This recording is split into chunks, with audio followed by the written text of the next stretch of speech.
우크라이나 러시아 전쟁이 3년째 되면서 종전 논의도 급물살을 탔습니다. 이번 우크라이나 전쟁, 현대전의 패러다임을 바꾼 전쟁으로 평가받고 있는데요. 과연 무엇이 어떻게 바뀌었을까요? 또 우리의 대비태세는 어떤지도 좀 짚어보겠습니다. 자, 현재 전황부터 좀 살펴볼게요. 지금 굉장히 길게 이제 진행이 됐는데 대부분 전장에서 러시아가 주도권을 잡았습니까? 네, 어쨌든 러시아의 불법 침공으로 네. 시작된 우크라이나 전쟁입니다. 그래서 이제 3년째를 넘겼고요. 시간이 이렇게 전쟁이 장기화하면서 양측 모두 굉장히 피해가 기하급수적으로 증가하는 그런 상황입니다. 전 전선에 걸쳐서 대체적으로 러시아군이 전장 주도권을 좀 확립하는 그런 모습으로 평가할 수가 있겠고요.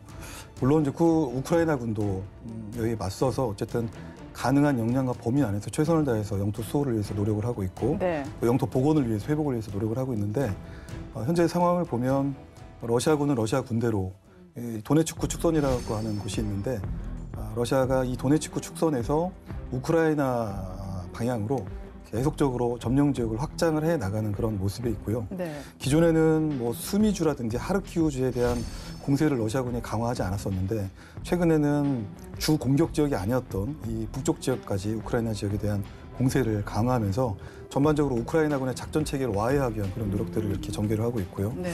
우크라이나군은 또 우크라이나 군대로 대략 쿠르스크 지역에 400에서 한 450제곱킬로미터 정도의 러시아 본토 영토를 점령을 하고 있는데 이 지역을 계속적으로 좀 확보하고 유지하기 위해서 사활을 걸고 있습니다. 물론 그 이유는 이제 트럼프 2기 출범 이후에 미러 간의 고위급 실무회담이 열렸고 이제 본격적으로 종전 협상이 이제 시작이 될 것이기 때문에 최대한 유리한 위치에서 어떤 협상의 그런 위치를 확보하기 위한 그런 사활적인 노력으로 평가할 수가 있겠습니다.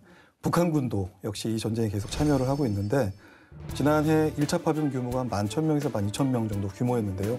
우크라이나 정보 당국에 따르면 대략 사망자가 최소 300명 정도, 그리고 부상자는 2,700명, 총 최소 3,000명 정도의 인명 피해가 좀 발생을 했기 때문에 전체 파병 규모에 비하면 25%가 넘는 그런 치명적인 피해가 났다 이렇게 볼 수가 있겠고, 어쨌든 트럼프 대통령 그 입을 통해서도 북한군에 많은 사상자가 발생됐다는 것이 확인이 된 그런 상황입니다. 어째 펼쳐놓고 보면 이제 러시아가 주도권을 잡은 상황인 게 이제 북한이 기여한 부분도 있는 것 같고, 러시아 입장에서는 그렇다고 해서 우크라이나군이 마냥 당하기만 하는 건 아니잖아요. 어떻게 대응하고 있습니까? 그렇죠. 조 박사님께 말씀하신 것 지치긴 지쳤어요. 지쳤고 젤렌스키 입장에서는 어쨌거나 지금 현재 전쟁을 끝내자는 어떤 목소리가 나오고 있다 보니까 미래 세대를 좀 생각하고 있는 것 같아요. 그래서 전선에 걸쳐서 아까 수미하고 하르키우 주에서는 유인 전투력보다는 로봇이라든가 드론 위주로 해서 비작격 전투를 계속하면서 생존성을 확보하되 전투 효성을 또 강화시키는 방향으로 이제 전투력 규모를 작게 하면서 전투 효과를 크게 하는 방향으로 싸우고 있고요. 좀 작전적 수준에서는 이제 계속해서 러시아군이 밀어붙이고 있잖아요. 조금씩이라도. 그렇기 때문에 그 후방에 있는 이제 병참선, 그다음에 지휘통제 시설 등을 타격하기 위해서 미국이나 영국 등에서 서방 세계에서 지원하고 있는 에이테크스라든가 스톰 섀도우 같은 어떤 정밀 유도 체계를 이용해서 이제 타격을 좀 하고 있는 모습이 보이고 있고요. 또 이제 그 전략적 수준에서는 이제 모스크바라든가 주요 도시를 타격함으로써 정치 지도자들을 하여금 이제 국민들의 어떤 지지를 받지 못하게끔 하기 위해서 이제 대략적으로 1,000km에서 2,000km 정도 사거리 갖고 있는 로켓 드론을 이제 개발이 완료됐거든요. 그걸 계속해서 이제 쏘아가면서 이제 타격을 하고 있는 모습을 보이고 있고, 결론적으로 러시아도 마찬가지지만 우크라이나도 가능한 범위 내에서 이런 전술적, 작전적, 전략적인 활동을 이제 감행해 가면서 이 협상에서 이제 주도권을 확보하기 위한 노력을 좀 하고 있는 모양새입니다. 아니 그나저나 트럼프가 자기 취임하면 48시간 안에 전쟁 멈춘다고 끝내겠다고 했잖아요. 원래는 24시간이었다가 24시간이 늘어났는데요. 어떻게 된 24시간 이내에 끝낸다고 했는데 대단한 공약이었던 것 같습니다. 실현 불가능한 공약이었던 걸 누구보다 잘 알고 있었는데 또 그 24시간 그리고 전쟁 종식 그 워딩이 갖는 의미가 일부 유권자들에게는 상당한 의미를 갖기 때문에 그런 측면에서 결과론적으로 트럼프 대통령의 공약은 옳았던 겁니다. 아무튼 아직도 안 끝났습니다. 아직도 안 끝났습니다. 이제 전쟁 양상을 좀 짚어보겠습니다. 이번에 러시아 우크라이나 전쟁에서 그 에너지가 굉장히 두각을 보였습니다. 유럽에 공급했던 천연가스를 네. 뭐 중단하거나 제한을 하면서 러시아가 이 만만히 볼 나라가 아니라는 걸 다시 한번 확인시켜줬는데 네네. 이 전쟁이 지나고 나서 이런 경험이 있기 때문에 글로벌 에너지가 좀 안보랑 연결이 돼서 네네. 예, 변화가 있죠. 정치의 영역이 이제 에너지의 영역으로 확대된 모습인데 우리가 이제 주로 이제 우크라이나 러시아 전쟁을 통해서 나왔던 단어 중에 뭐 에너지 안보, 뭐 경제 안보, 그다음에 공급망 재편 뭐 이런 게 나오는데 결국에는 결을 같이 하지 않는 나라하고는 에너지 공유 안 하겠다는 얘기거든요. 그래서 실질적으로 1968년부터 50년이 넘는 기간 동안 러시아 가스가 이제 공급이 되어 왔지 않습니까, 유럽으로? 근데 그걸 끊어버린 거죠. 이제 그러면서 이제 그 EU에서는 이 뭐라고 하냐면 여태까지는 거의 뭐 가스라든가 이런 것들 40% 이상을 수입해 왔는데 이제 앞으로는 그래 의존도 낮추겠어. 그래서 27년까지는 의존도를 0으로 낮추겠다는 걸로 하고 있는 거예요. 그렇게 하면서 이제 그 대신 특혜를 보는 나라가 미국이라든가 다른 어떤 에너지를 가지고 갖고 있는 나라가 되겠죠. 그래서 그런 부분까지도 다 되어 있고 실질적으로 보게 되면은 이렇게 이제 에너지가 단절이 되면서 문제가 어떻게 되냐면은 유럽에 이제 잘 살고 있거나 아니면 이제 다른 나라의 어떤 공급망이 다변화되어 있는 나라는 상관없지만 몰도바라든가 아니면 기존의 어떤 친러시아의 성향이 있던 헝가리라든가 이런 나라들 같은 경우는 직격탄을 맞을 수밖에 없는 상황이 된 것이죠. 그래서 결국에는 저번에 말씀드렸지만은 권위주의 국가의 가치 사슬과 그 다음에 자유민주주의 국가의 가치 사슬이 이게 정치적인 측면에서의 어떤 블록화였다면은 이제 이 전쟁 이후에도 본격화, 특히 이제 미국 제 우선주의를 여기는 트럼프 대통령이 집권함에 따라서 이게 더 에너지 안보 측면에서도 이제 블록화가 진행될 것이다. 이렇게 볼 수 있겠습니다. 이게 왜 우리한테 중요하냐면 우리가 에너지를 90% 이상을 수입해요. 사실상 거의 뭐 100%라고 봐도 과언이 아닌데 우리가 이런 상황에서 어떤 방향으로 나아가야 될지 많이들 걱정을 하십니다. 어떻습니까? 네, 말씀하신 대로 이 전쟁이 쏘아올린 것 때문에 글로벌 국제시장에서의 어떤 에너지 가격은 물론이고요. 에너지 가격이 상승하면서 국제 인플레이션을 견인하는 측면이 많고 그게 또 고스란히 한국 경제에도 영향을 미치고 있는데 결국 이 에너지 안보라는 게 국가 뭐 존망이 걸렸거나 혹은 경제에 엄청난 영향을 미친다는 것이 이번 우크라이나 전쟁을 통해서 특히 에너지 의존도가 높은 우리 한국 입장에서는 그 취약성이 드러났다라고 생각을 합니다. 물론 그 수입선을 다변화해야 된다라고 하는 뭐 교과서적인 그런 옵션들이 있겠고요. 또 한 가지는 어찌 보면 우리 이제 청해부대가 아덴만에 나가서 네. 국제 해상 안전이라든지 테러 대응과 같은 이런 해양 안보 작전에 상당한 기여를 하고 있고 또 그 과정에서 이제 우리 상선에 대한 보호 임무도 같이 하고 있는데요. 글로벌 중축 한국의 어떤 국격에 맞는 이런 해양 안보 작전에 적극적으로 좀 참여함으로써 뭐 석유라든지 가스를 수출하는 그런 국가들과의 접근도 이런 공공외교를 통해서 좀 강화시켜 나갈 수 있는 부분이 있다고 생각을 합니다. 두 번째는 우리가 에너지 생산 국가가 아니기 때문에 결국은 국제적인 글로벌 추세에 맞춰서 예를 들면 탄소 중립 혹은 무탄소와 같은 이런 세계적인 흐름에 맞춰서 우리의 체질도 좀 바꿔야 될 필요성이 있습니다. 이미 오래전부터 국제사회는 알리100이라고 해서 이제 일반 기업들이 소비하는 그 전력을 100% 재생에너지를 통해서 2025년까지 100%를 만들자 이런 이제 움직임들이 국가 차원이 아니고 일반 기업과 NGO 차원에서 시작이 됐고요. 현재 기준에서 보면 우리나라도 우리 기업들도 여기에 이제 동참을 하고 있는데 OECD 국가들 수준에 보면 아직 형편없는 수준입니다. 우리가요? 그래서 그렇죠. 석유 한 방울 나오지 않는 국가의 어떤 그런 한계들을 극복할 수 있는 정책들을 적극적으로 이제는 좀 추진할 때다 이렇게 생각합니다. 우크라이나가 이제 놀라웠던 게 사실 우리 대한민국 사람들이 많이 감정이입을 할 수밖에 없었던 것이 처음에는 우크라이나가 금방 무너진다, 금방 러시아에 넘어간다고 했는데 예상보다 훨씬 강하게 저항을 했고 지금까지 장기전으로 이제 이어왔습니다. 그 대목에서 우크라이나를 재평가하는 할 만한 부분들이 참 많았는데 첫 번째로 디데팅 전력을 잘 활용했어요. 드론을 아주 초창기부터 잘 활용해서 밀리지 않았단 말이에요. 저는 개인적으로 연구자의 입장에서 뭐냐면 그 당시에는 강자는 러시아고 약자는 이제 우크라이나가 명확했잖아요. 그렇기 때문에 결국에는 이걸 본 것 같아요. 러시아군이 갖고 있지 않은 시간과 공간과 수단과 방법이 무엇일까 찾다가 그게 나왔던 것이 이제 2020년도에 아르메니아하고 아제르바이잔 전쟁의 교훈을 덧삼아가지고 나온 것이 모든 영역에서 있는 드론을 끌어모아서 그거를 이제 급조를 한 다음에 군사용으로 사용을 한 것이죠. 그래서 최초에 이제 그 강력한 러시아군의 대대 전술단을 이제 그 드론을 이용해가지고 이제 낮밤 가릴 것 없이 괴롭혔기 때문에 이제 선전을 할 수 있었던 거고 그렇게 뭐 게임 체제라고 제가 이제 부정하는 이유는 뭐냐면 그러면은 반대로 러시아는 사용하지 않았느냐? 22년도 말부터 또 이제 샤히드 136을 이란으로부터 이제 수입을 하고 도입을 하면서 지금 자체 대량 생산하면서 사용하고 있지 않습니까? 근데 모순의 경쟁이 이제 계속 되면서 결국엔 우리가 최초에 말했던 게임 체인저는 이 오버매치 누가 더 많이 갖고 있으면서 이거를 전략적으로 잘 쓰느냐가 중심이 되는 어떤 드론 전쟁을 하고 있기 때문에 이런 부분들은 이제 결국에는 양측에 다 영향을 미친 것이다라고 이렇게 말씀을 드리고 싶고요. 그러면 이것들을 이제 목도하면서 있는 세계의 어떤 주요 군사 강국들은 이걸 모티브를 삼아갖고 유무인복합 전투 체계를 박차를 가고 있거든요. 그래서 실질적으로 미국과 현재 그 중국이 전략 경쟁하고 있는데 우리 이제 남해 쪽으로 쭉 내려가다 보면 그 한복판에서 무엇이 이루어질 것 같냐 하면은 중국은 자기는 100만 대의 드론봇을 양산한다고 해요. 그리고 이제 미국 이제 국방부에서는 야 그래? 그럼 우리 그걸 막기 위해서 이 AI가 가미된 이제 레플리케이터 그러니까 드론봇이라든가 대드론 체계를 다 갖다 쏟아 부을 거야라고 이렇게 얘기를 하고 있거든요. 그래서 이런 부분들이 그 비대칭성이 최초에는 비대칭성 전력이었지만 이런 것들이 오버매치가 되고 이게 전 세계에 확산돼 가면서 이게 또 보편화된 전력으로 바뀌고 있다. 그렇게 볼 수가 있습니다. 지금요 저는 드론을 짚어봤는데 페데로프 장관이 우크라이나에 있었던 게 굉장히 신의 한 수였다. 왜냐면 이분이 어떻게 보면 이순신 장군이 다시 태어난 게 아닌가 우크라이나 입장에서는. 저는 그렇게 생각해요. 드론도 그렇지만은 통신 위성을 잘 활용했잖아요. 그러니까 2022년 2월 24일 날 이제 그 러시아군의 침공이 있기 1시간 전에 사이버 공격으로 인해서 결국에는 이제 우크라이나의 어떤 통신망이 무력화됐다고 보시면 돼요. 그리고 나서 이제 디지털 혁신부 장관의 이분이 또 부총리예요, 부총리.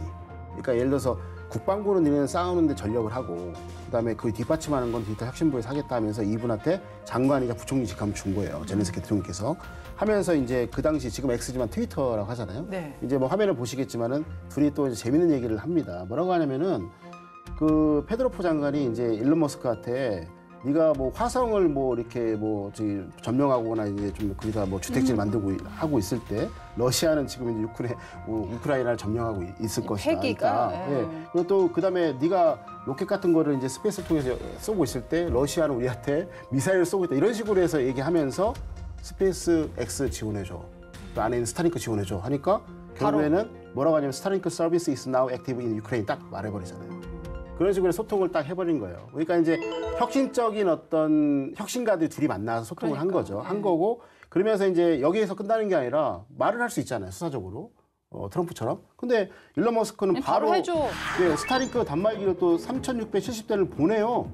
기부를 해버렸어요. 그리고 그 이후에 미국 정부도 1,330대를 단말기 추가적으로 구매해서 지원을 한 거죠. 그러면서 아까 말씀드린 것처럼 그런 궁하면 통한다는 어떤 무인기들이 많이 나왔는데 그거에서 이제 획득한 어떤 데이터들을 실시간대 이제 기존에 있는 재래식 전력에게 투사하면서 신구의 조합을 통해 가지고 막강한 러시아군을 최초에는 이제 선전할 수 있었던 그런 역할을 했던 것이 스타링크였다는 것이죠. 그 페데로프 장관 몇 살이에요? 지금 30대 초입니다. 예, 중반이 안 됐어요. 그러니까 왜 이거 물어봤냐면은 우리가 생각하고 있는 선입견으로 이런 요청을 하고 싶어. 일론 머스크 이런 아이디어를 떠올렸어도 뭐 국가를 통해서 한다든지 서신을 보낸다든지 뭐 대통령을 통해서 한다든지 할 텐데 그냥 트위터 올려버리는 거예요. 왜냐하면 전형적인 MZ 세대고 국가 간에 있는 인원이기 때문에 당연히 하는 거죠. 그러니까 저도 이런 게 신기해 보이는 게 옛날 사람인가 봐요. 그렇죠. 예, 우리는 옛날 사람입니다. 스타링크가 실제로 전투에서 승패를 가린 경우가 꽤 있죠. 그래서 가장 이제 몇 차례 이제 설명을 드렸지만 이제 세베르스키 도네츠크 강 전투가 가장 좀 뭐랄까 역사적으로 남을 전투인 것 같아요. 그래서 어떤 상황이었냐면 근데 그 당시에 이제 2022년 2월 24일 침공 받고 나서 우크라이나로 가만히 있을 수가 없잖아요. 반격을 했습니다. 동부 지역에서 이제 반격을 해갖고 쭉 들어갔는데 거기 전투력이 이제 다 소진이 된 거예요. 멈추고 하다 보니까 러시아군이 가만히 있겠어요? 다시 역습을 통해 갖고 들어온 아이들을 우크라이나군을 전멸시키기 위해서 포위 공격을 하기 시작을 했는데 근데 공교롭게도 이제 북쪽에서 남쪽으로 이렇게 기동할 때 거기 강이 있었어요. 그 세베르스키 도네츠크 강이라는 게 있는데 그 강에서 이제 이 스타링크가 정말 이제 우리가 상상지도 못할 어떤 역할을 하고 있거든요. 거기에서 이제 강을 도하에서 내려오는 기갑 및 기갑 부대를 계속 지켜보고 있습니다. 언제까지? 3분의 2가 넘어올 때까지. 왜 그러냐면은 그 지역은 이제 산림 지역이기 때문에 좌우로 빠질 수 있는 곳이 없잖아요. 그렇기 때문에 3분의 2가 넘어왔을 때 공격하게 되면 러시아 부대는 앞뒤로도 빠질 수 없고 좌우로 빠질 수 없기 때문에 그때까지 기다렸던 겁니다. 그래서 그때 아까 말한 것처럼 이제 그 정찰대가 드론을 띄워가지고 각각에 있는 표적들, 전차, 장갑차, 전술 차량들에 대한 어떤 그 표적들을 계속해서 획득을 해서 전장 관리 체계에 넘겨요. 이때 이거를 스타링크가 실시간 넘겨주는 겁니다. 네. 그래서 계속 하고 있다가 3분의 2가 넘어왔을 때 지휘관이 버튼을 누르게 되면은 각각의 표적에 성질에 맞는 최적의 자산들이 떨어지면서 한꺼번에 일거에 이제 그거를 경멸시켰거든요. 근데 단일 효과로서 보면은 그 러시아군의 이제 전투 플랫폼이 기동 플랫폼이 73대가 이제 무력화되고요. 1,500명이 이제 사상자가 발생을 한 겁니다. 이렇게 되면은 이제 결국에는 우리가 교리적으로 판단했을 때 결국에는 완파가 이제 예를 들어 한 대가 됐다가 하게 되면 중파와 경파는 3배로 보고에 돼 있거든요. 그렇게 되면 아까 말한 것처럼 73대 곱하기 3에 1,500 곱하기 3을 하게 되면은 거의 이제 우리로 말하게 되면 엄청나게 한 2기 대대 규모가 이제 거기서 무력화가 된 사건이거든요. 네. 그래서 이제 이것이 가능했던 것이 뭐냐면 아까 말씀드린 것처럼 일론 머스크로부터 지원을 받아낸 스타링크가 있기 때문에 즉 결국에는 감시로부터 대응까지 그 루트를 실시간대 데이터를 송수신할 수 있게 만들어준 스타링크 때문에 이게 가능했다. 이게 가장 큰 교훈인 것이죠. 자, 저는 뉴스를 오래 했잖아요. 뉴스 저 한 20년 했거든요. 눈에 띄었던 게 옛날에 이런 전쟁이 터지면 뉴스 속보할 때 뭐 밑에 CNN, 뭐 또 큰데 어디 있죠? BBC. BBC, 요새 같은 뭐 폭스뉴스 네, 이렇게 방송국 로고가 잡힌 자료 화면을 막 돌려요. 근데 아니면 특파원이 이제 보내주던지. 근데 이번에는 거의 제가 보도를 했을 때 핸드폰 화면으로 봤습니다. 그러니까 거의 실시간으로 다 그 각 개인들이 찍은 영상들이 SNS에 올라오고 이런 식으로 전파가 됐단 말이에요. 이건 어떻게 보세요? 이제 결국 이것들에 대한 이제 표현을 인지전의 서막에 열린 전쟁이다. 우크라이나 전쟁. 그래서 뭐 코그니티브 워 이렇게 표현을 쓰는데요. 사실은 인지전은 이렇습니다. 과거의 심리전이라든지 이런 것들이 최근에 이제 AI라든가 같은 인공지능 기술 진보가 탑재가 같이 결합이 되면서 말씀하신 그 SNS와 같은 이런 수단과 방법들이 굉장히 입체적이고 풍성하고 매우 빠른 속도로 이렇게 진행되는 것들이 과거의 일반적인 심리전과는 다른 것이고요. 그래서 워낙 저희들이 뭐 SNS 수단들은 이제 뭐 그냥 늘 24시간 365일 우리 손에 쥐어져 있는 거나 다름이 없는데 그런 환경들에 노출되어 있다는 것은 그런 정보에서 지배를 받는다는 겁니다. 그래서 초보적인 수준에서 인공지능이 탑재가 되고 그 인공지능이 또 계속 딥러닝을 통해서 발전을 하겠죠. 이런 관련 정보들이 계속 유통을 할 수 있도록 물론 우크라이나가 노력을 했겠지만 또 우크라이나를 돕는 국제서양 조약기구가 그 전쟁 그때 발발됐을 때 도와줬던 것이 아니고요. 크림 병합 이후부터 이제 북대서양 나토와 우크라이나가 함께 일종의 사이버 연합 센터를 구축을 하고 그리고 이제 검색 엔진들에 있어서 질적, 양적 우위를 달성을 하게 함으로써 우크라이나에 유리한 그런 각종 뭐 그것이 진위 여부를 떠나서 젤렌스키 대통령의 워딩 자체가 그냥 그렇죠. 진실이 되고 네. 여기는 피해자, 러시아는 가해자, 우크라이나는 민주주의 수호자, 러시아는 민주주의를 억압하고 핍박하는 그런 세력들로 딱 이분법적으로 이렇게 이제 어떤 정체성이 형성되고 만들어지는 과정에서 바로 인지전, 네. 새로운 이런 현상이 출현했다 이렇게 좀 볼 수가 그러니까 있겠습니다. 민간인들이 폭격당하는 걸 거의 실시간으로 지켜보니까 사람들이 어떤 음모론으로 판단하는 게 아니라 눈으로 딱 보고. 그래서 문제는 그런 정보들을 피아가 다 같이 보고 있는 거죠. 왜냐하면 그들도 일반 상용 정보통신 수단들을 활용을 하고 있기 때문에 그래서 이런 정보들을 어떤 대상 표적에 맞춰서 하고 그들의 인지 공간에 이제 영향을 끼쳐서 신념이라든지 의사결정 체계에 어떤 영향을 미쳐서 예를 들면 싸우고자 하는 그런 의지들을 그렇죠. 무력화시키는 하고 또 전쟁이라는 것이 비단 어떤 장병들만 하는 것이 아니고 또 이들을 지원하는 국민적인 지지가 있어야 되는데 전쟁에 대한 정당성과 명분을 약화시키고 또 국제사회에서는 어떤 특정 세력에게 유리한 환경을 만들고 또 러시아에는 불리한 환경을 만드는 아주 그런 독특한 이번에 이런 인지전의 모습이 이렇게 좀 출현했다 이렇게 볼 수 있습니다. 러시아 청년들이 막 SNS에 러시아군이 하는 거 보고 징집 피하려고 도망 다녔다는 얘기들도 있고 만약에 그런 게 북한에서도 봤다면 이렇게 많은 청년들이 파병을 했을까라는 생각도 들고요. 그 민간 부대의 활약도 참 대단했습니다. 우리나라에서는 민방위 하면 좀 느낌이 다른데 완전 다른 느낌이죠. 이제 대표적인 어떤 부대가 아이로로즈비드카라고 해서 한국 경찰의 어떤 뜻을 가진 이제 드론 뭐랄까 하나의 어떤 사적 모임 단체인데. 예를 들면 뭐 동호회. 예를 동호회 들면 같은 전쟁이 것들? 터졌으면 저 예, 같은 예, 사람은 예. 방송 부대로 그렇죠. 이분들이 이제 여성분들 보게 되면 공방에 가시잖아요. 가죽 공방 이런 거 하시지 않습니까? 뭐 그다음에 뭐 대나무 공방 뭐 이런 거 많이 하시는데 우크라이나 여단 밑에는 그 드론 공방이 있어요. 그래서 이분들이 그런 부분들의 3D 프린터를 만드는 것들, 소부장을 이렇게 조립하는 것들, 운영하는 것들을 거기 안에 다 만들어 놓고, 왜냐면은 여단마다 싸우는 것들이 다 다르기 때문에 메트티시에 맞게 각각에 맞는 것들을 만들어야 돼요. 어떤 부대에서는 자폭형 드론이 필요한데 어떤 부대는 이게 지형에 안 맞기 때문에 뭔가 떨어뜨리는 것이 필요하고, 어떤 부대 이거 다 필요 없고 정찰하는 게 필요하기 때문에 이런 것이 다 이제 공방마다 특성이기 때문에 이분들이 그런 거 만드는데 초석을 다졌고요. 그거를 이제 우크라이나에서 워크숍이라고 불러요. 그거를 공방이라 안 부르고 그런 초석을 닫았고, 그다음에 그 이후에 운영하는 방법도 되게 이제 발전시켰고, 그다음에 페드로프 장관하고 연계가 돼가지고 그 이후에 이제 한 200개 정도의 스타트업 이제 드론 그 업체들이 지하에 다 이제 공장과 연구실 만들었거든요. 그때 여기에 있는 이 워크숍과 아이로비지카에 있는 요원들이 전방에서 이제 갖고 있는 데이터를 확보할 거 아닙니까? 그걸 넘겨주는 거예요. 그러면서 뒤에서는 페드로프 장관의 중심을 통해 가지고 이제 R&D를 해가지고 계속해서 공급해 주는 역할을 하는 거에 있고요. 두 번째는 뭐냐면 사이버전에 이제 특화된 IT 부대라는 데가 있어요. 예전 걸 한번 구글링 해보시면은 좀 조심스러운 말인데, 전 세계 이제 해커 분포들을 보게 되면 우크라이나도 적지 않아요. 전쟁 이전에. 그만큼 이제 사이버 관련된 부분에 대해서 이제 활동이 많았던 부대인데, 이게 정부 주도로 국내에 있는 해커 조직들과 어나니머스와 같은 국제적인 조직들을 이제 같이 이렇게 규합을 해서 우선 러시아가 공격하는 멀웨이 같은 어떤 그런 사이버 공격에 관련해서 방어를 하고, 또 나토에 있는 어떤 그 사이버 이제 방어센터하고 연계해서 방어를 한 다음에 그 이후에 반격으로 가거든요. 그러면서 이제 러시아의 어떤 인프라라든가 국방부의 어떤 주요 시설들, 그 다음에 인공위성까지, 그 다음에 뉴스에 나왔지만은 공영방송에다가 이상한 어떤 인지적 차원의 다른 방송까지 띄우는 것까지 다 해버리거든요.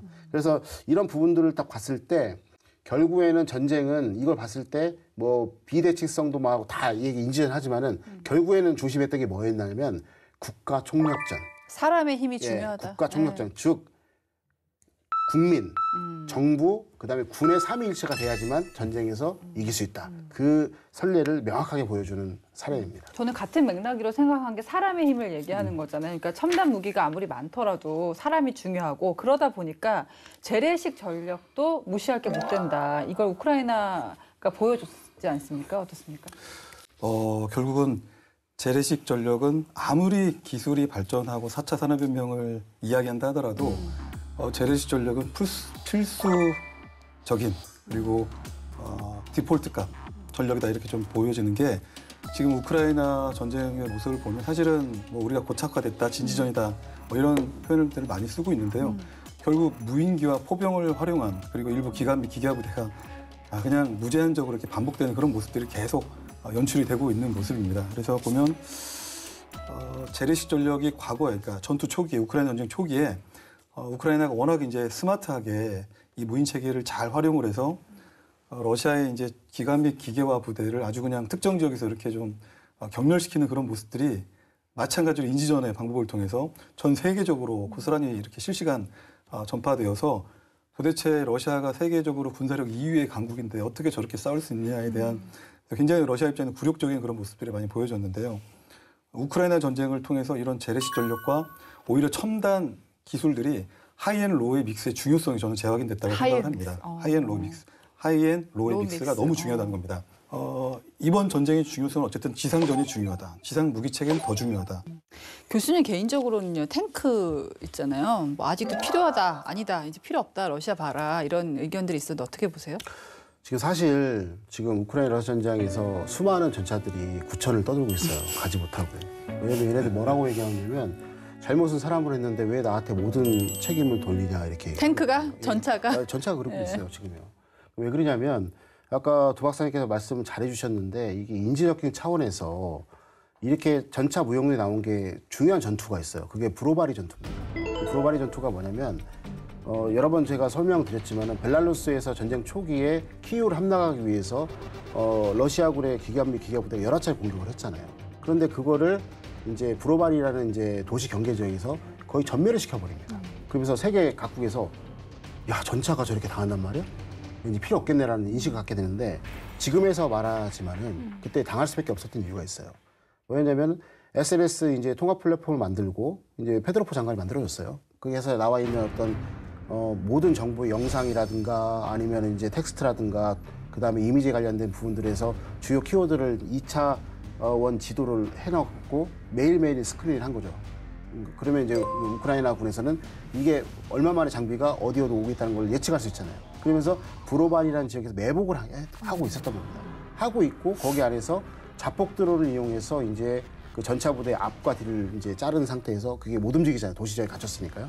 그다음 포병 화력을 집어넣어서 무력화시킨 건데 그건 이제 예를 들어서 결국에는 이제 그 러시아군의 방공 무기 체계라든가 아니면 드론이라는 정찰 체계가 이제 편성을 안 했기 때문에 그런 전술적 실책 때문에 나온 건데 오히려 보게 되면 그 실책보다는 우크라이나군이 준비를 잘했고 AI라든가 자폭들을 잘 썼다는 것을 칭찬해줘야 되는 건데 우리는 보게 되면 결국에는 좀 자극적인 걸 좋아하잖아요. 그렇기 때문에 그런 부분들에 대해서 뭐 너무나도 강조되기 때문에 전타 무용률이 나왔고 그다음에 그 이후에는 러시아군 같은 경우는 대대급 관련돼서도 보게 되면 재밍이라든가 이제 그런 대드론 체계를 다 갖추고 있고 하고 있습니다. 제가 말씀드리고 싶은 건 뭐냐면 전차 무용론 다음에 뭐가 나왔냐 헬기 무용론 나오고 막 계속 무용론이 나와요. 근데 그건 뭐냐 무기체계가 잘못한 게 아니라 그 무기체계를 재병 협동을 어떻게 잘 조직하느냐는 사람에 의해서 결정이 되는 거거든요. 그렇기 때문에 이 사람이 중요하다. 그리고 아까 말씀하신 건 똑같은 건데 무인 체계가 아무리 이제 많다 하더라도 재래식 전력 체계의 어떤 뒷받침이 있지 않으면 전쟁할 수가 없어요. 왜냐면은 무인 체계가 비싸잖아요. 그걸 3년 동안 어떻게 계속 만들 수 있습니까? 결국에는 굳건한 재래식 무기 체계가 있는 가운데서 무인 체계가 운영이 돼야지만 이게 아까 말하는 비대칭성이 될 수 있는 거고 하이로 믹스가 되는 거죠. 네. 이러다 사람 무용론 나오겠는데. 그럼 어쩔 수 없는 건데요. 사람이 없으면 아예 전쟁을 못 하는데. 자, 지금 그 참호전이 사실 1차 세계대전 때나 있었던 거다. 이 정도였는데 이번에 재현이 됐단 말이에요.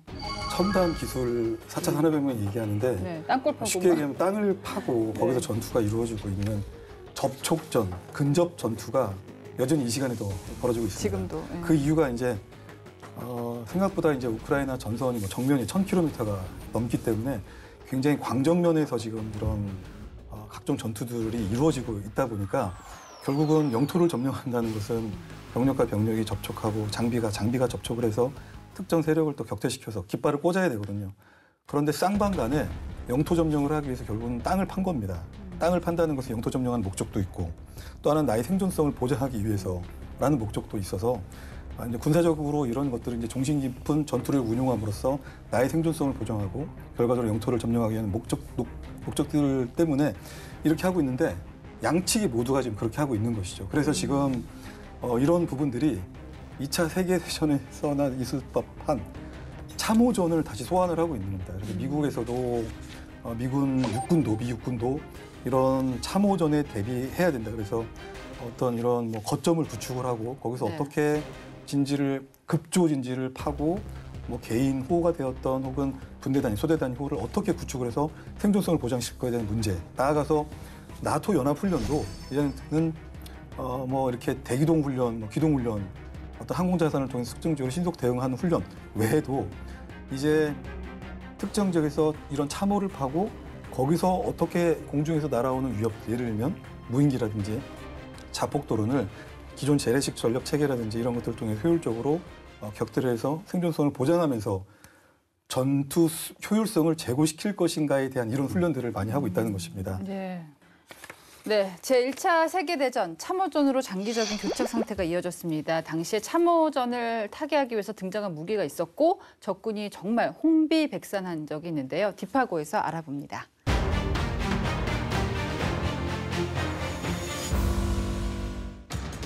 구불구불 미로처럼 이어진 선대.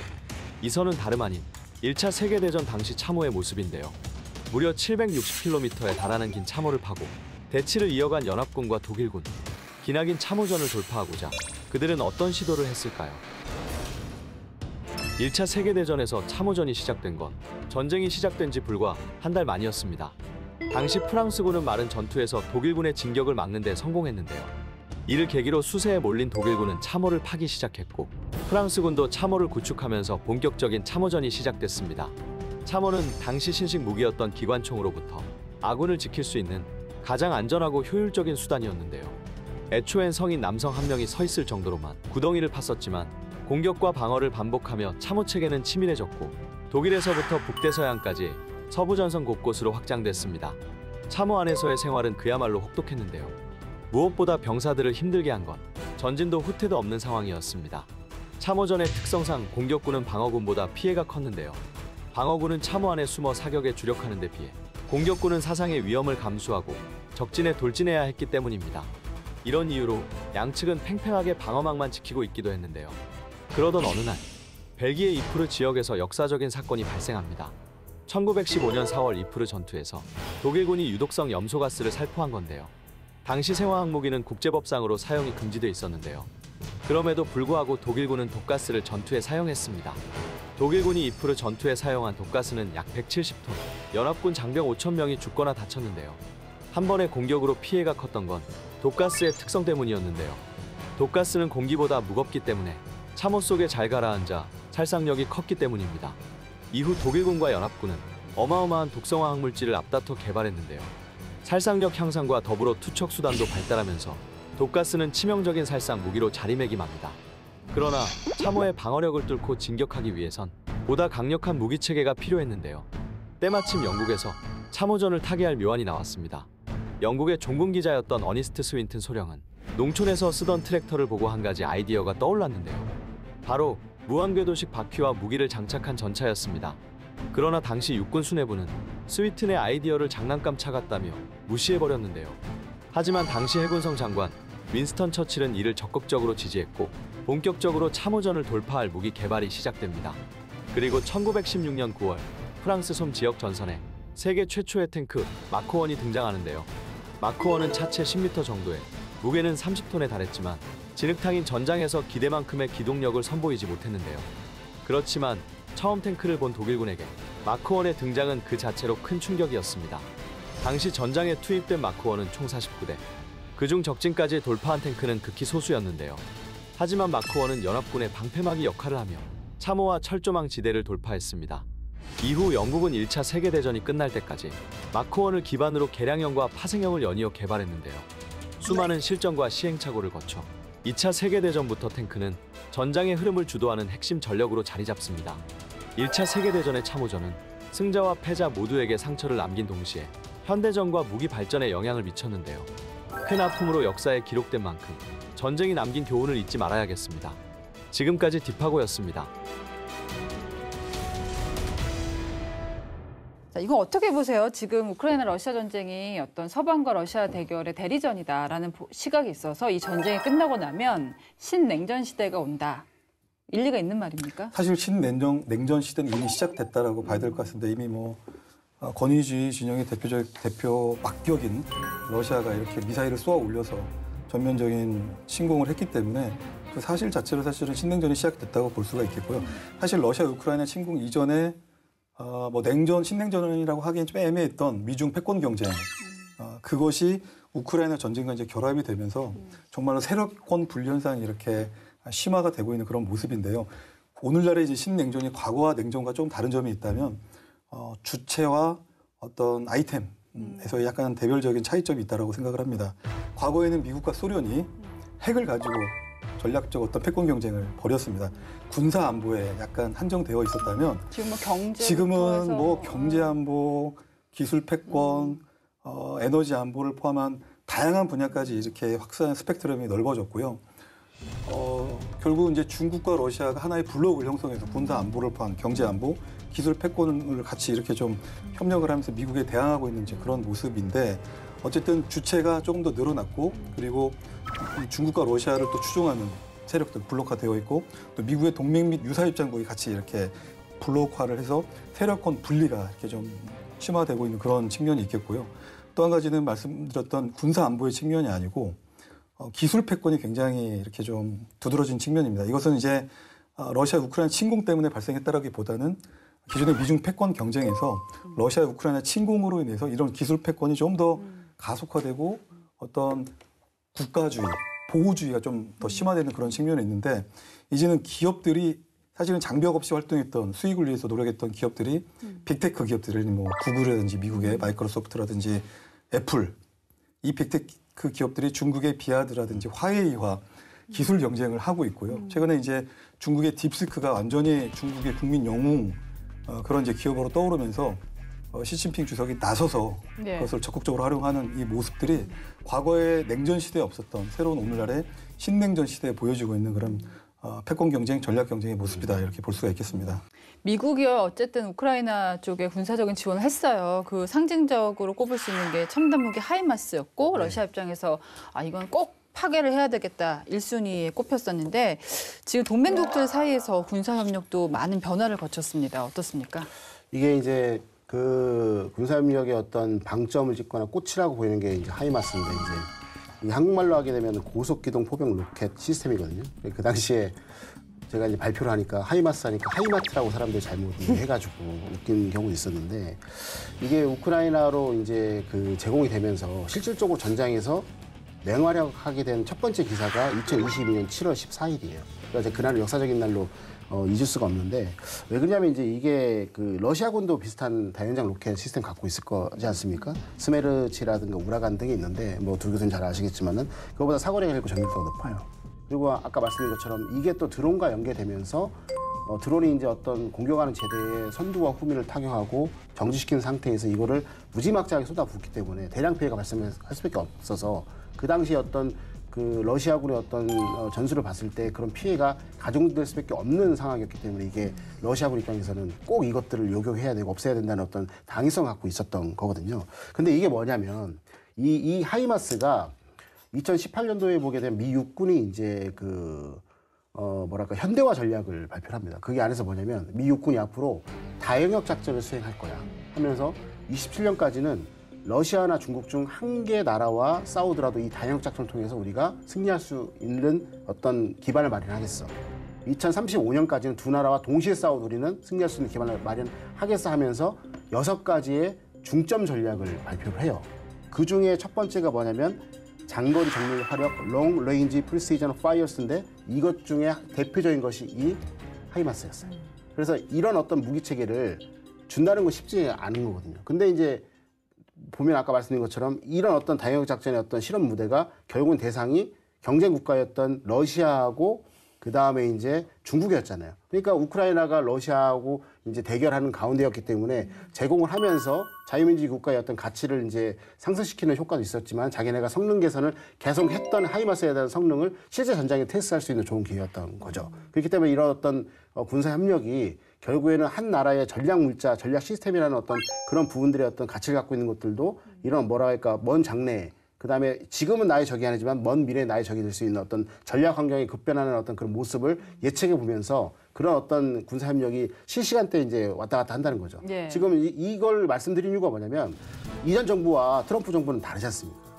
우리 이제 한반도의 정책이 다를 거란 말입니다. 그렇기 때문에 이런 어떤 부분 때문에 우리도 지금 여기 안에서 있는 기본적인 어떤 급변하는 모습에 의해서 이제 자가당착적으로 고민하는 게 아니라 이런 것처럼 먼 미래를 바라보고 이제 어떤 비전과 전략을 하면서 이제 자국 우선주의를 하고 있는 트럼프와 이제 안보적인 측면과 국방적인 측면에서 이런 하이마스와 같은 군사협력을 이뤄 나가야 된다. 그런 말씀을 좀 드리고 싶습니다. 제가 최근에 이제 북유럽 쪽 대사님들 인터뷰할 기회가 있었거든요. 근데 러시아랑 좀 국경을 맞대고 있거나 가까운 나라들은 굉장히 위협을 많이 느끼고 중립국이었던 나라들이 나토에 회원국으로 가입을 합니다. 그래서 러시아가 이제 안보를 위협하고 있다 보니까 유럽이 좀 재무장하는 분위기인데 이거 어떻게 저희가 봐야 될까요? 어쨌든 나토와 러시아 간의 국경선이 이제는 맞대고 있어요.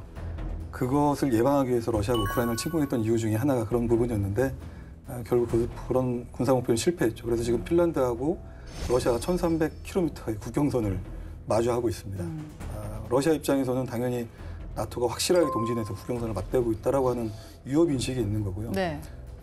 그동안 어떤 비동맹 정책을 나름대로 그런 기조를 유지해왔던 핀란드 역시도 러시아 우크라이나 침공 또 북한의 파병이 이는 북한의 유럽 침공과 같은 이러한 위협 인식으로 조성이 되고 있기 때문에 비록 이제 미국과 러시아의 정상들이 이제 곧 만나가서 어떤 이런 종전 협상을 위한 그런 대화들을 시작을 하게 될 텐데 설령 정전이든 종전이든 어떤 형태로 이 전쟁이 끝이 나더라도 최소한 유럽연합과 러시아 간에는 상당 기간 이런 후유증들이 있을 거고요.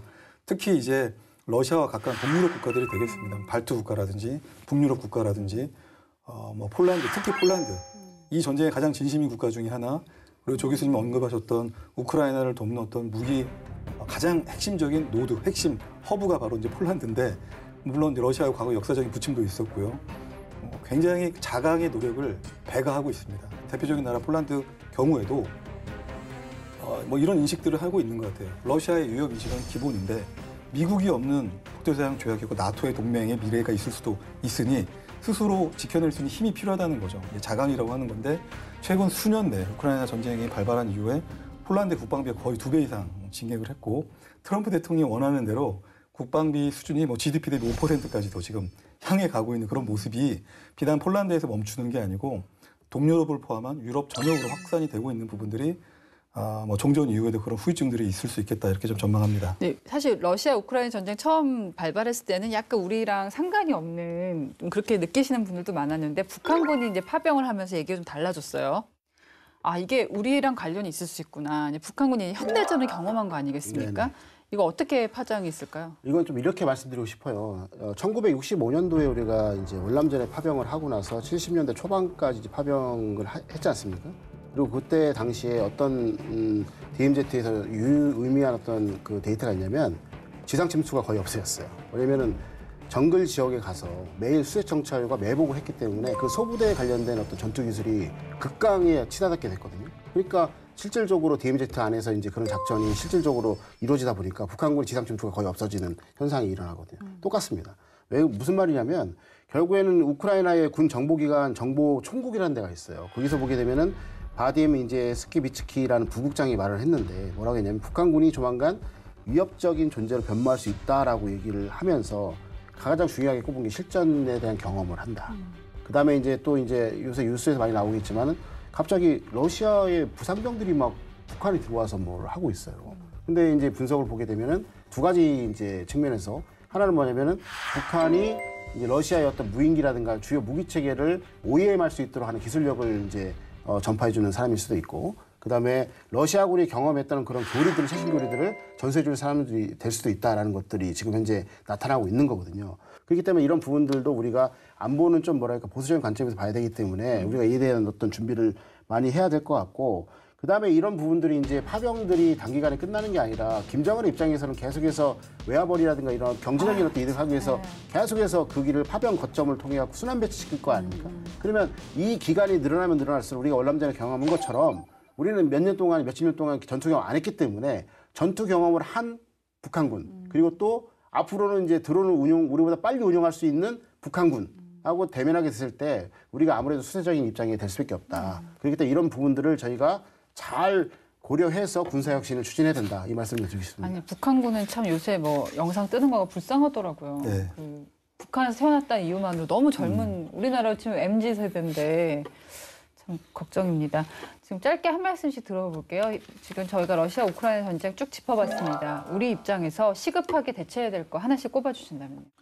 어떤 뭐 대내외 상황이 정말 그야말로 대전환기적인 시점입니다. 그래서 어쨌든 우리 입장에서는 가장 중요한 것은 연합 방위태세를 잘 확립해서 북한의 도발을 억제하는 것이 사실은 1번 과업이라고 생각을 하고요. 또 뭐 미국의 전방위 관세 정책 등 다양한 지금 복합 위기까지 뭐 이제 비단 그게 이제 적대국을 넘어서서 미국의 동맹국까지도 이렇게 지금 뭐 보호무역지, 자국 우선주의까지 확산을 하고 있기 때문에 우리 입장에서는 어쨌든 미국에 대한 대미 전방위적인 어떤 대미 정책을 통해서 우리 이익을 좀 보완하고 상쇄하고 극대화할 수 있는 그런 노력들을 전방위적으로 좀 추구할 필요가 있겠습니다. 조 교수님. 사실 이제 우리 군의 어떤 드론 전력화 속도보다 북한이 빠를 수밖에 없어요. 왜냐하면 군이 거리주의 국가이기 때문에 이미 이제 김정은의 지시도 내려갔고 해서 또 이제 러시아 통해 가지고 전투 경험을 하고 있잖아요. 그러니까 수많은 어떤 작전적, 전략적, 그런 전술적 수준의 드론들이 이제 한반도 전쟁에서 운영될 수 있는 부분들이 있습니다.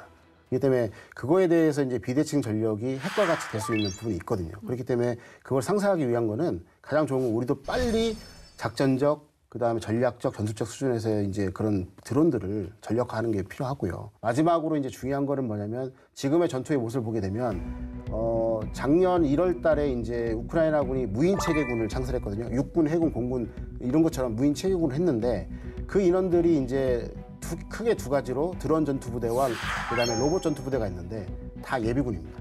그래서 우리 같은 개념에서는 현역이 어느 정도 소진이 되면은 예비군이 가는 개념이 아니고 같이. 우크라이나 같은 경우는 러시아에 비해서 3분의 1의 전력도 안 되기 때문에 예비군들이 첨단 예비군, 즉 드론과 로봇을 전투를 하는 인원들이 현역과 같이 싸운다는 거예요. 네. 그러면서 비적중 전투를 하기 때문에 우리나라도 빨리 병역 자원이 없어지고 그다음에 이제 병력 30만까지 줄어들 수 있는 가능성이 있기 때문에 이런 예비군 제도를 첨단화시켜서 드론 예비군, 로봇 예비군을 통해 가지고 초전에 그 막대한 어떤 125만이라는 어떤 북한의 어떤 병력비를 상쇄시킬 수 있도록 예비군을 같이 현역과 싸울 수 있도록 만들어야 되겠다. 이런 말씀 좀 드리고 싶습니다. 저희 같은 여성들도 군대까지는 안 가더라도 좀 훈련이라도 받을 기회가 있으면 좋겠습니다. 전쟁 되면 어떡합니까?